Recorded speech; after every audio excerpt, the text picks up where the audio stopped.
चित्रगुप्त, जरा पन्ना पलटो और देखो कि आज किसके प्राण हरने हैं। जी हाँ प्रभु।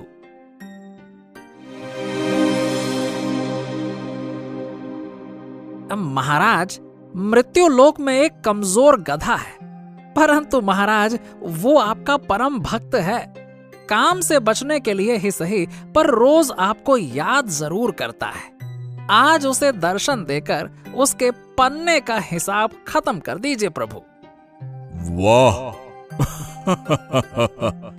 मृत्युलोक पर ऐसा भी प्राणी है जो मेरी भक्ति कर रहा है। वाह! हाँ प्रभु, आप तो वो देखिए। अरे चल रे धनुआ, आज बहुत काम है और बहाने मत बनाना। अरे नहीं नहीं नहीं, आज फिर मेहनत करनी पड़ेगी। हाँ, मुझे कुछ तो करना होगा। रामू भैया, मेरे पैर में बहुत दर्द हो रहा है, मैं ठीक से चल भी नहीं पा रहा हूँ। अरे रे रे रे रे रे, मेरी लीला खत्म करो यमराज और मुझे दर्शन दो। ओफो, फिर शुरू? अरे रोज रोज तू यही ड्रामा करता है।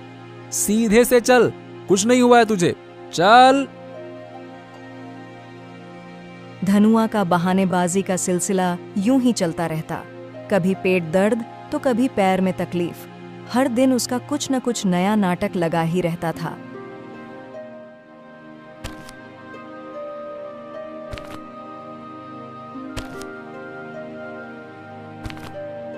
अरे रे रे रे रे रे रे रे, अरे रामू भैया, पेट में बहुत दर्द है, लगता है बहुत ज्यादा काम कर लिया है आज।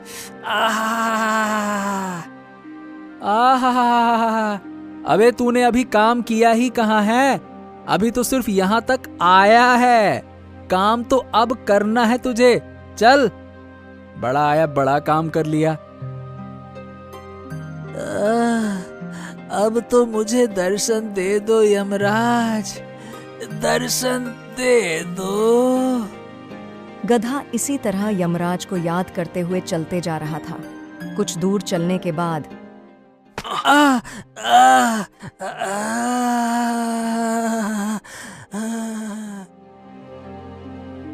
अरे धनुआ, क्या हुआ तुझे? चल उठ। अरे देख, गांव के सब लोग आ गए हैं। चल चल चल, उठ,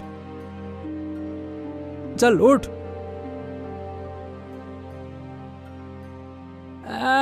रामू भाई, लगता है कि इसे यमराज ले गए।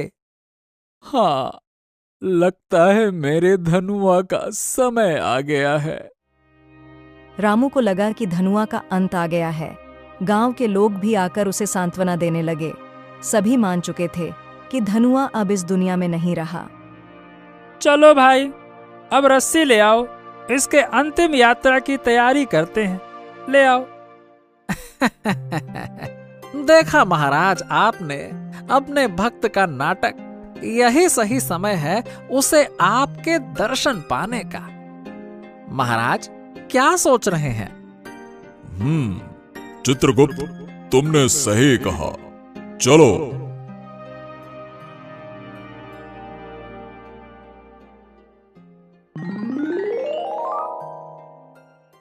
यमराज को प्रकट होते देख गांव वाले डर से अपने कदम पीछे कर लेते हैं। तेरी भक्ति से मैं बहुत प्रसन्न हूं धनुआ।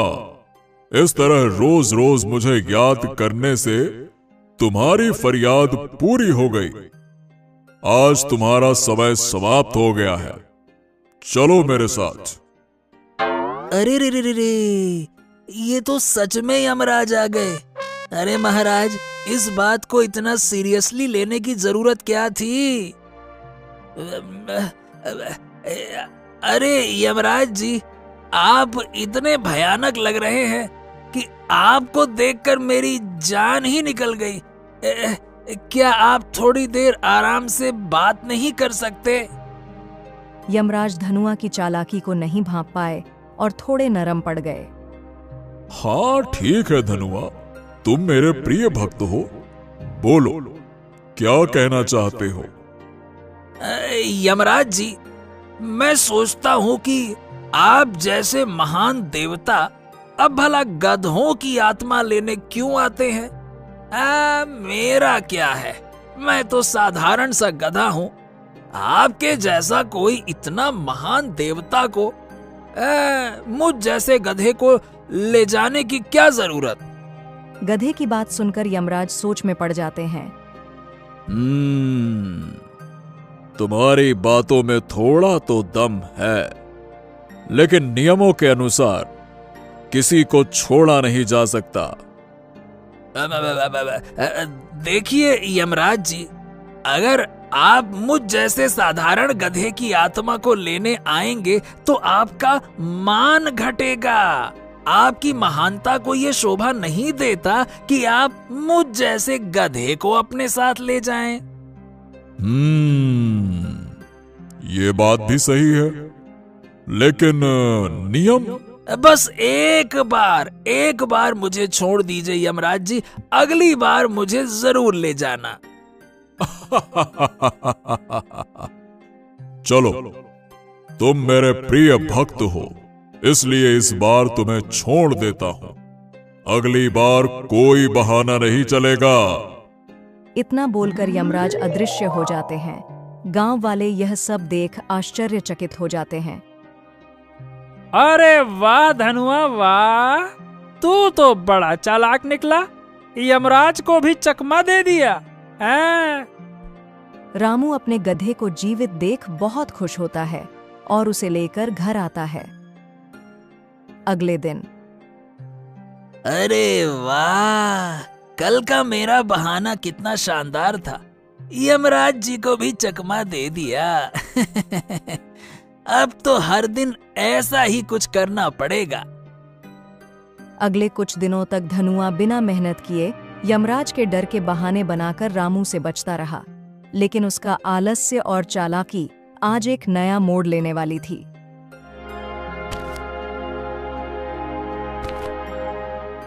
अरे वाह, ये बहानेबाजी का तरीका तो कमाल का है।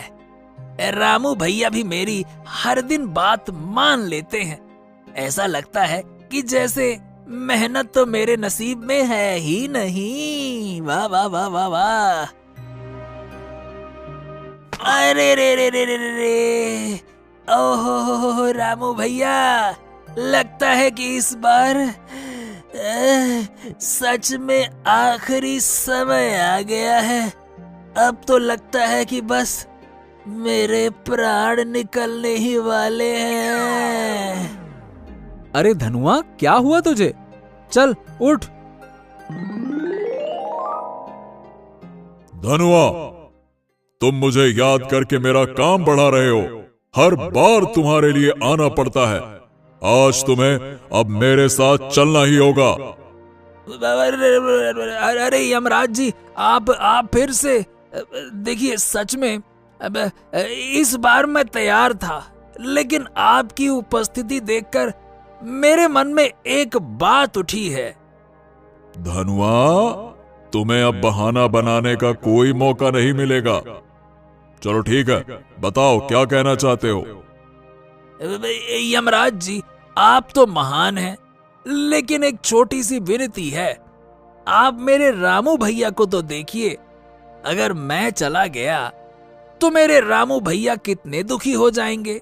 अब मेरे अलावा इनका है ही कौन? हाँ यमराज जी, धनुआ के बिना मैं काम कैसे करूंगा? यमराज जी, मुझे लगता है कि शायद मेरा समय अभी पूरा नहीं हुआ। अगर आप मुझे छोड़ दें तो मैं पूरी ईमानदारी से काम करूंगा और रामू भैया की कुछ दिन और सेवा करके थोड़ा पुण्य प्राप्त कर सकूंगा।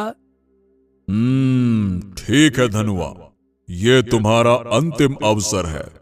अब से बहानेबाजी नहीं चलेगी, बिल्कुल नहीं चलेगी। बिल्कुल यमराज जी, बिल्कुल। अगली बार कोई बहाना नहीं चलेगा। यमराज हंसते हुए अदृश्य हो जाते हैं और धनुआ अपने बहानेबाजी के जाल में एक बार और बच जाता है। अब उसे समझ आ गया था कि मरने का नाटक करते ही उसकी इच्छाएं पूरी करने यमराज फौरन आ जाते हैं। इसलिए अब धनुआ सावधान रहने लगा। समय बीतता गया। धनुआ ने अपने आखिरी अनुभव के बाद एक वादा किया था कि अब कोई बहाना नहीं बनाएगा, परंतु उसकी पुरानी आदतें फिर से सिर उठाने लगीं। एक दिन जब वह रास्ते में था, उसकी चालाकी की फितरत फिर से जाग उठी। अरे धनुआ, अब क्या हुआ? जल्दी चल, हमें बाजार तक पहुंचना है। अरे रे रामू भैया, लगता है मेरे पैर में कुछ गड़बड़ है। एकदम से जोर का दर्द उठा। अरे रे रे रे रे रे रे। शायद यमराज जी फिर से मुझ पर नजर रख रहे हैं। ये दर्द हुआ। अच्छा, अरे धनुआ, अब ये चालाकी नहीं चलेगी। यमराज जी ने आखिरी बार कहा था कि अब कोई बहाना नहीं चलेगा। चल चल उठ और काम कर। अरे ये मैंने क्या कर दिया? धनुआ, तुमने मेरे धैर्य की परीक्षा ले ली है। हर बार मुझे आवाज लगाकर बुलाते हो, फिर मेरे साथ जाने से इनकार करते हो, कतराते हो। आज तुम्हें अब मेरे साथ चलना ही होगा। हाँ यमराज जी, मुझे आपकी इतनी बार कृपा प्राप्त हुई है। अब लगता है कि मेरे पास सच्चा मोक्ष पाने का अवसर आ गया है। परंतु वरंतु कुछ नहीं। ये तुम्हारा किंतु परंतु बहुत खतरनाक है। अरे हर बार ये तुम्हारे परंतु शब्द मुझे विवश कर देते हैं और मुझे खाली हाथ लौटना पड़ता है। यमराज जी, आप मेरे भगवान हैं और मैं आपका परम भक्त हूँ।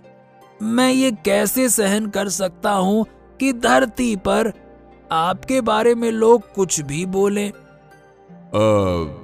क्या मतलब है तुम्हारा?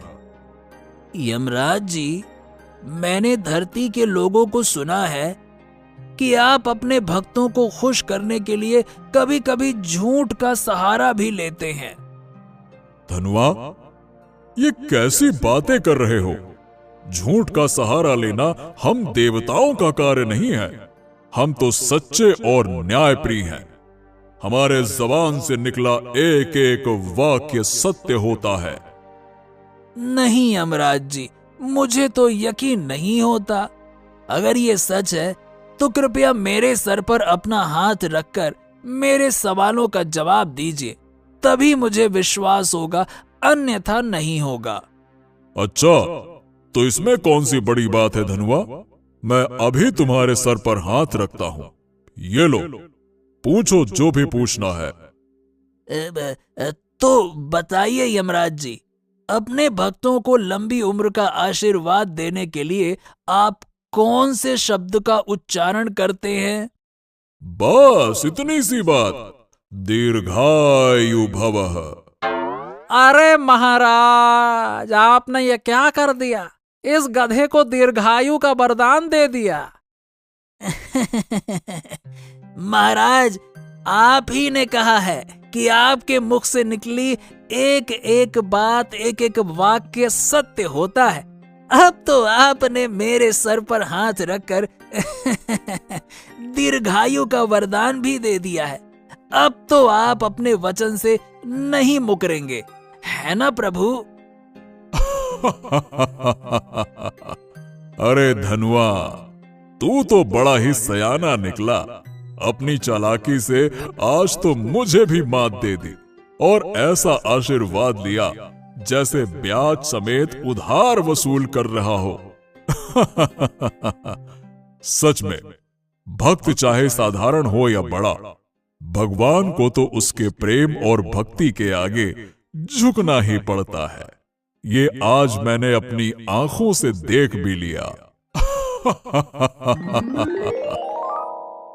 यमराज मुस्कुराते हुए वापस लौट गए और धनुआ ने लंबी उम्र का वरदान पाकर आराम से अपनी जिंदगी बिताना शुरू कर दिया।